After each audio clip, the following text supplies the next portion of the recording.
ஒரு அழகான கிராமத்தில் 3 சகோதரர்கள் வாழ்ந்து வந்தாங்க.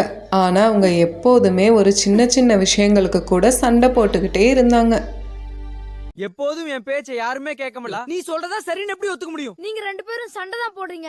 தன்னோட பேரன்கள் எப்போதுமே சண்டை போட்டுக்கிட்டே இருக்கிறத நினச்சி தாத்தா ரொம்பவே கவலைப்பட்டாங்க. இவங்களுக்கு ஒரு நல்ல பாடம் கற்றுக் கொடுக்க வேண்டும்னு யோசிச்சாங்க. ஒரு நாள் தாத்தா 3 பேரையும் கூப்பிட்டாங்க. என்ன நடக்க போகுதுன்னே தெரியாம 3 பேரும் தாத்தாவை சுற்றி நின்றுட்டு இருந்தாங்க. ஒரு குச்சியை எடுத்து தாத்தா மூத்த பேரனிடம் கொடுத்து இதை உடைச்சு பாருன்னு சொன்னாங்க. அவனும் அதை கையில வாங்கினான்.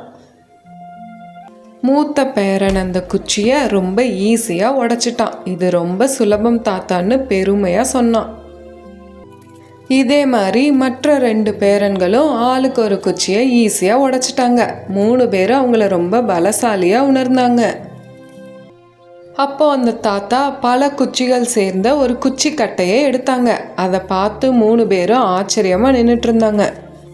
தாத்தா மூத்த பேரனிடம் அதை கொடுத்து அந்த குச்சியை உடைக்க சொன்னாங்க. எவ்வளவு முயற்சி செய்தும் இதை அவனால் உடைக்க முடியலை. ரொம்பவே சிரமப்பட்டான். அதே மாதிரி மற்ற 2 பேரன்களும் முயற்சி செஞ்சாங்க. அவங்களாலையும் உடைக்க முடியலை. அந்த குச்சிக்கட்டையை ரொம்பவே சிரமப்பட்டாங்க.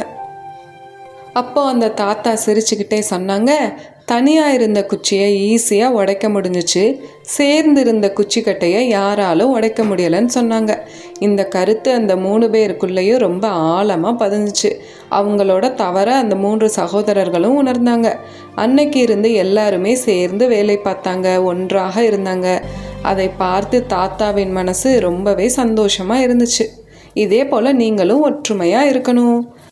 நிறைய கதைகள் கேட்க சப்ஸ்கிரைப் பண்ணிக்கோங்க.